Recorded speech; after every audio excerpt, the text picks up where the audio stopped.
Olá, caro assinante, caríssimo assinante da Home Research. Estamos mais uma vez aqui com o Crypto Wrap-Up de 11 de novembro de 2022, nesse final de tarde chuvoso e bem escuro aqui no Condado da Moca, né? Estou aqui mais uma vez com o nosso caro Bruno Lazarato. Infelizmente, hoje o nosso querido Pedro também não está por aqui, teve um probleminha lá pessoal, não vai poder comparecer. E estamos aqui para falar mais uma vez do que aconteceu, o que foi de relevante na indústria cripto, que impactou nos preços dos principais ativos de cripto essa semana. E vai ser uma edição um pouco diferente. A gente vai tentar traduzir para você, assinante, toda essa turbulência que aconteceu aí, caso FTX, como é que isso pode impactar no mercado, o que aconteceu e, o mais importante, o que pode vir a acontecer e quais as oportunidades e os riscos que existem nesse mercado para você que é investidor de cripto e quer buscar as melhores opções de investimento para, obviamente, ganhar dinheiro, como todo mundo quer, mas também proteger o seu capital nesses momentos de turbulência, né? Eu já queria começar aí com você, Bruno, com a sua análise gráfica. Deixa aqui subir o seu gráfico. Queria que você falasse um pouco do que você viu, como essa loucura toda impactou nos mercados, como está o sentimento aí que você pode ver pela sua análise gráfica. Olá, senhoras e senhores. Bom, como a gente tem trazido aí essa semana, foi uma semana bem turbulenta. Eu comentei nos meus vídeos diários, Rodrigo, que é uma semana histórica, né, Sim. para o mercado, uma semana histórica para o mercado de criptomoedas, o que tem acontecido, o que aconteceu. Então, o que a gente teve no gráfico? Graficamente, a gente estava batendo nessa resistência dos 21 mil dólares e de fato sentiu. A notícia ajudou, na verdade é aquilo, né? O gráfico meio que a gente analisa o gráfico esperando que ele já vá descontar o que vai acontecer, ele já está mostrando, né? Aquilo que pode Uhum. acontecer. E não deu outra, sentiu a resistência, não rompeu, não foi buscar os 22.100, 23 mil dólares e afundou. A gente pode ver aqui o volume que foi muito acima da média, né? Isso aqui é um gráfico diário, tá, do Bitcoin, negociado na Coinbase, onde tem grandes fundos, grandes clientes institucionais, enfim. E aí teve essa pedrada para baixo aqui e segurando os 16 mil dólares, tá? O que eu vejo? O movimento corretivo viria aqui até os 18.400 dólares, veio até os 18.140. Dependendo das notícias que tem pela frente aí, que são desafiadoras, tá? No momento, teremos dias desafiadores para o mercado. Eu creio que pode sim fazer esse movimento aqui, tá? 13.800, aí vem aqui, busca novamente os 16 mil, vem buscar os 11,5, quem sabe até 10. Então, assim, tá no fundo? Eu creio que ainda não, porque a gente não sabe o tamanho do rombo do FTX, né? A gente estava conversando até agora antes de entrar, a gente não sabe o tamanho quais as ramificações aí que esse problema vai tomar. Se solucionar, vier um grande player para ajudar, para poder sanar, liberar os saques dos usuários, aí sim pode ter uma recuperação e vir novamente lá para os 20, 21 mil dólares.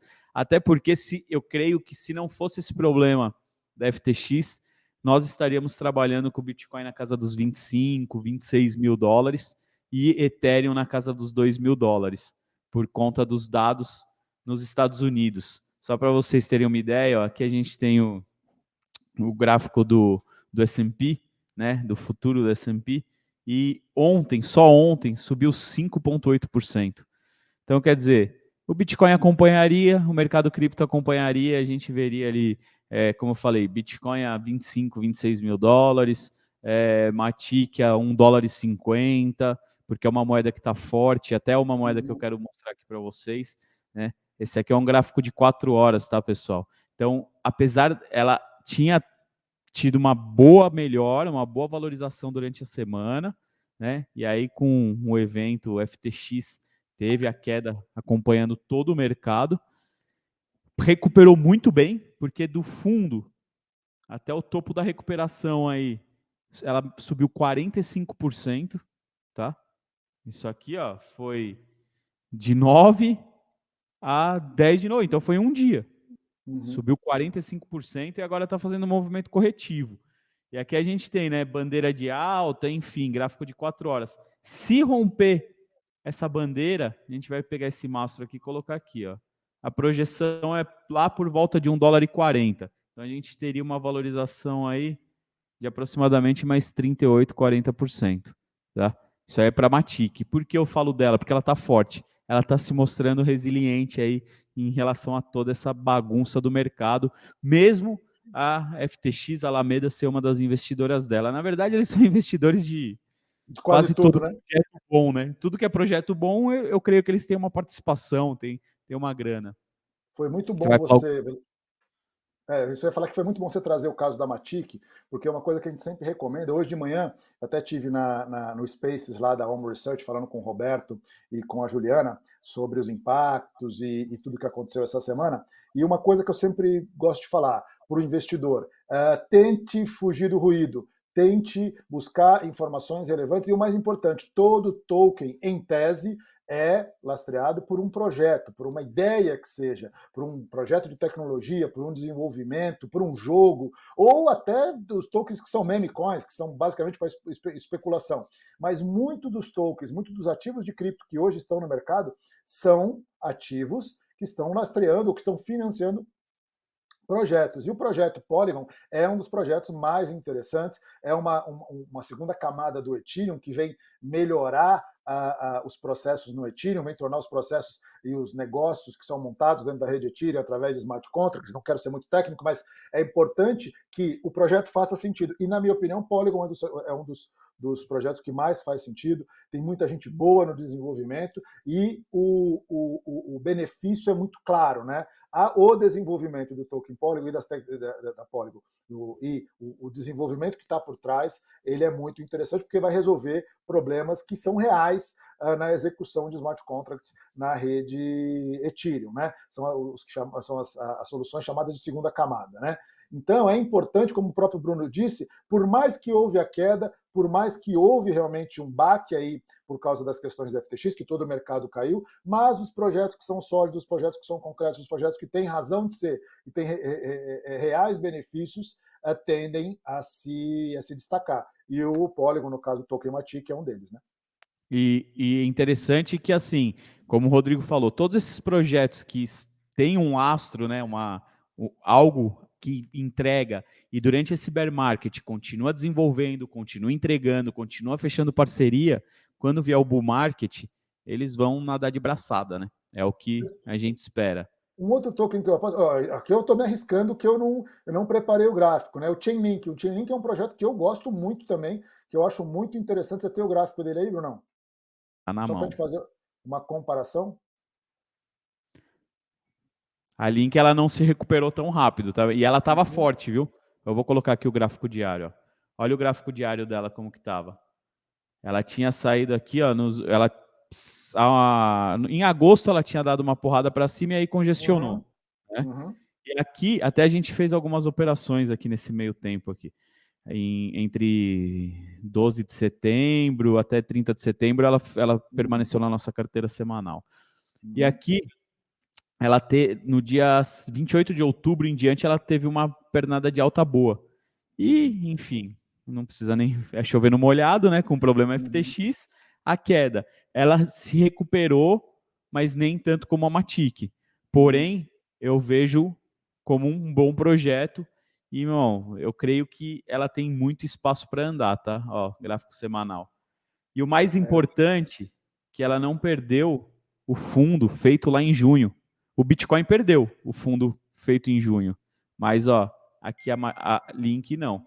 Porque a Link, o fundo foi em 5,25. A mínima dessa semana foi em 5,75. Tá vendo? A mínima foi 5,75. Então não perdeu esse fundo. Isso é importante, é interessante. Uhum. Mostra um pouco mais de força que o Bitcoin. Assim como o Matic e assim como o Ethereum.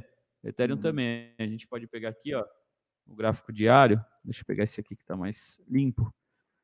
Em linhas que só a gente entende no gráfico. E o fundo em Ethereum, lá em junho, foi em $875. E o Não fundo chegou nem perto recente agora, né? dessa semana. Oi? Não chegou nem perto do fundo. Não chegou nem perto, foi em $1.070. Então, É, ficamos aí 23% do fundo, tá? Então, precisaria cair aí mais 18%, 18% do fundo. Então, assim, tá se mostrando mais forte e é o que eu falo, mais resiliente, dá mais segurança. Como a gente comentou, estamos no fundo, não tem como saber, né? uhum, E eu recomendo a todos os meus alunos, traders, amigos meus, que não sejam caçadores de fundo, porque o caçador de fundo toma muito stop, entendeu? é verdade. Durante as operações. Então, não queira achar, caçar o fundo, acertar na mosca. O mercado tem todo dia aí, vai te dar oportunidade, ele vai te dar o sinal de entrada, vai te dar o sinal de que está entrando volume comprador, está trazendo força. Porém, em preços que estamos agora, tanto Bitcoin, Ethereum, Link, DOT, eu gosto também de DOT, não sei qual que é a opinião do Rodrigo, Uhum, mas são moedas que estão num preço muito atraente. A gente conversou essa semana, é uma janela de oportunidade que nós estamos tendo no mercado cripto. Pode cair mais? Pode. Aí entra aquela estratégia do Pedrão, do DCA, né? Do Dollar Cost Average, o preço uhum, médio.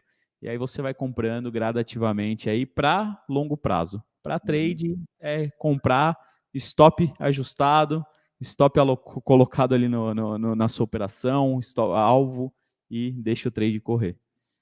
E até para o nosso querido assinante da On Research, nossa caríssima assinante da On Research, o que é importante? Quais são pontos importantes, que não sou eu que inventei isso, que a maioria do mercado, os analistas, vamos chamar de fundamentalistas do mercado, analisam em um token, em um projeto de desenvolvimento.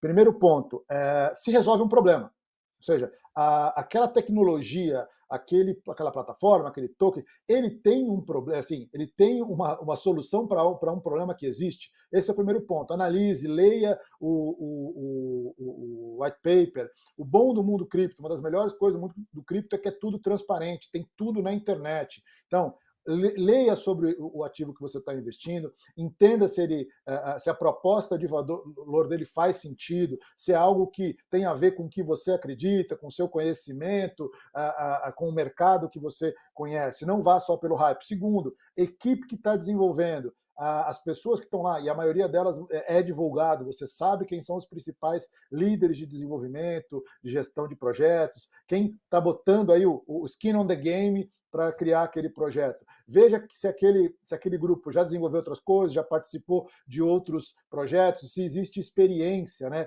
Porque o mais importante do que link de LinkedIn é você entender a experiência daquele grupo, daquela equipe de desenvolvimento. Terceiro, quem investiu, quem fez o seed money, quem colocou dinheiro nesse projeto.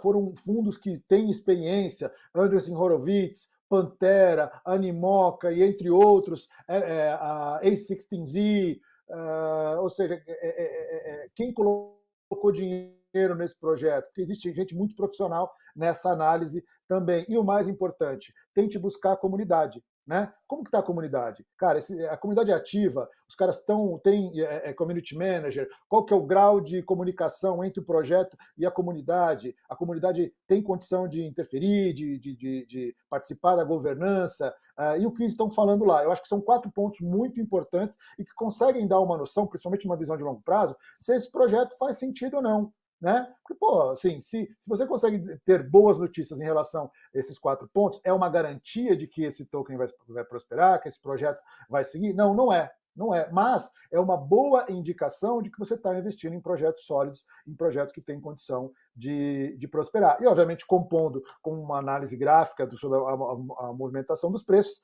pode trazer insights muito interessantes. Né? Até porque existem, eu digo, né, eu já falei várias palestras, a gente está comparando com o mercado da internet, a gente está lá em 99, 2000. O próximo Google, fazendo um comparativo, né? O próximo Google, Facebook, Amazon e outros gigantes da internet do mundo cripto estão em construção. Esses gigantes não nasceram ainda. E eu estou falando de projetos de tecnologia, tecnologias que vêm sendo desenvolvidas para mudar a vida das pessoas, para melhorar a vida das pessoas usando a tecnologia blockchain. Hoje, quem cresceu no mundo cripto hoje em dia são as exchanges, né? São quem opera muito pela perspectiva financeira. São importantes, são a base de muitos projetos, investir em muitos projetos, é onde as pessoas conseguem alocar os seus recursos e trabalhar nisso, mas blockchain é muito maior que isso. Existem projetos muito interessantes na área de Web3, na área de educação, na área de saúde, na área financeira, obviamente, na área de identificação pessoal e várias outras áreas. Existem projetos na área de entretenimento, como games e metaverso. Então é importante que o nosso investidor, o nosso assinante, tenha essa noção de que o mundo cripto é muito mais do que Bitcoin e muito mais do que Ethereum. Existem projetos interessantes, projetos importantes que estão nascendo e é importante que você esteja antenado para essas oportunidades aí, saiba pescar essas oportunidades, saiba achar essas oportunidades e além de ganhar muito dinheiro, né, ter a possibilidade de fazer bons investimentos, ter a oportunidade de participar de bons projetos, projetos que realmente mudem a vida da gente no futuro. Mais alguma coisa gráfica aí, Brunão? Graficamente não tem mais nada não. O que eu tinha para trazer eram essas 3 moedas aí e de destaque mostrar exatamente que Matic está forte, Ethereum não perdeu fundo, assim como o Bitcoin. E assim, o Bitcoin a gente tem que monitorar e acompanhar de perto, principalmente as notícias, né? Porque se perder os 16 mil dólares, como a gente viu no gráfico, deve correr ali nos 14, 13.800, 14. Perfeito. E aí eu gostaria de tomar um pouco do seu tempo, caro assinante do Bruno, para a gente falar de um assunto que causou tudo isso, ou seja, tentar traduzir para vocês um pouco o que aconteceu no mundo cripto essa semana. É muito ruído, muita gente falando, muita coisa bombando no Twitter, muita coisa. Então, tentar traduzir, explicar para você que não necessariamente é uma pessoa muito experiente no mundo de cripto, mas quer conhecer, quer entender um pouco melhor sobre o que aconteceu. Né? Resumindo, né? É mais um caso, e infelizmente foi uma surpresa, eu confesso que foi uma surpresa para mim, eu não imaginava que isso aconteceria por vários motivos, mas má gestão de recursos. É mais um caso, até onde a gente conhece, né, até onde está sendo disponibilizada de informações nesse momento. Eu não quero ser leviano, as investigações ainda estão acontecendo, mas até onde a gente sabe, foi uma relação espúria entre a Alameda, né, e a FTX. Quem é a Alameda? A Alameda é uma empresa de investimentos, que tem várias empresas no mundo de investimentos, que foi fundada pelo Sam Bankman-Fried, ou Fried, dependendo de como você fala, o famoso SBF, que é também o fundador da FTX. Né? E como empresa de investimentos, essa empresa captava recursos de terceiros, de investidores, e fazia investimentos em vários negócios de cripto, em vários negócios de ativos digitais no mundo. E o maior deles, a FTX. Né? E o que aconteceu foi que tokens, resumindo, é uma questão muito mais complexa, pessoal, mas para vocês entenderem, houve uma má gestão de recursos, onde, 2 pontos, recursos de terceiros, né, recursos de clientes, foram usados para investimentos em negócios de cripto e em outros tokens. A gente já não se sabe sem qual o grau de transparência nesses investimentos. Parece que não houve concordância, ou pelo menos clareza por parte do investidor de que a Alameda estava investindo nesses recursos, e o maior deles, a Alameda comprava tokens da própria FTX. Então, no mínimo, já existe um conflito de interesses muito grande aí, porque grande parte, perto de 35%, 40% do patrimônio da Alameda era formada por tokens da FTX, os FTTs. E o que eram esses tokens? Eram tokens que foram lançados para financiar o crescimento da FTX, o projeto da FTX, e que eram usados como benefícios, quase como um programa de milhagem dentro da própria FTX. Então, isso é o que a gente sabe até agora. Como o Bruno falou, a gente não tem a dimensão da extensão do problema, porque o mundo cripto ele é muito conectado, a gente não sabe se outras empresas, se outros negócios estavam conectados ou estavam envolvidos, tinham ativos na FTX. O que se sabe é que a FTX quebrou, ela fez uma autodeclaração de capítulo 11, né, de Chapter 11, nos Estados Unidos, que é como se fosse um processo de recuperação judicial, onde ela declara falência e existe uma intervenção onde é indicado um gestor, esse gestor é aprovado pela justiça do país, no caso dos Estados Unidos, e é avaliado o que pode ser feito, quais os recursos e ativos podem ser recuperados. Alguns pontos importantes. É uma novidade, né? Nunca aconteceu uma quebra desse tamanho no mercado americano. Não existe uma previsão legal hoje nos Estados Unidos como se daria a recuperação judicial de uma empresa de cripto, né?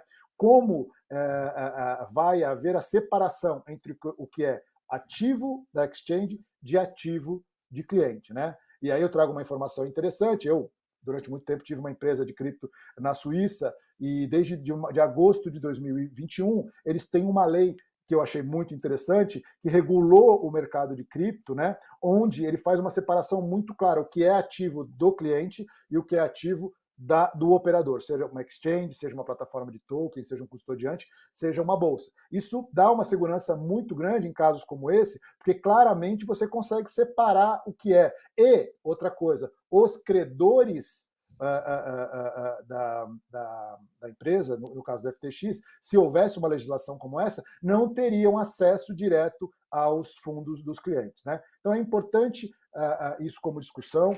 A gente vem acompanhando os principais veículos do mundo cripto e os principais noticiários. Isso tomou uma proporção enorme, já se fala muito mais em regulação, em tudo mais. Eu acho que a gente tem que ter calma, né? Eu sei que é muito difícil, muita gente perdeu dinheiro, tem gente que tinha dinheiro na FTX, mas eu acho que a gente tem que analisar de forma fria os acontecimentos, aprender com esses acontecimentos e entender que, como diria a frase máxima de cripto, se você não detém as suas chaves, a cripto não é sua. Então, se você não é operador, se você não é trader e faz um investimento de longo prazo, aprenda a ter a sua carteira digital, tire os seus recursos das exchanges, mantenha na sua alta custódia. Tem alguma complexidade? Tem, mas é muito mais fácil e muito mais barato do que correr o risco de contraparte, que é o risco da exchange. Existem boas exchanges? Existem boas exchanges. Existem pessoas que trabalham seriamente no mercado? Existem. Inclusive, nos últimos dias, houve um grande movimento por parte das exchanges, começando pela Binance, em declarar os seus ativos. E lá e falar, olha, eu tenho isso, tanto em Bitcoin, tanto em ativo tal, tanto Prova em de reserva, né? Prova de reserva, né? Existem exchanges que são auditadas e um outro ponto, existem as exchanges descentralizadas, que são exchanges que não têm um dono, que se baseiam em smart contracts, que têm todas as suas regras de negócio claras e transparentes para o usuário. Elas também não têm regulação específica, até porque são projetos na internet, mas até hoje a gente nunca viu um grande escândalo numa DEX, que é uma exchange descentralizada. Talvez porque não tenha uma gestão humana ali por trás, talvez porque seja muito mais difícil você ter um erro humano ou mesmo uma má gestão, porque as regras são estabelecidas baseadas em software e tudo que está lá vai acontecer baseado em software. Claro que você pode ser um software mal escrito, mas eu gosto muito dos projetos de DeFi, de finanças descentralizadas, justamente porque eles são mais protegidos de ação humanas, ação de pessoas mal intencionadas.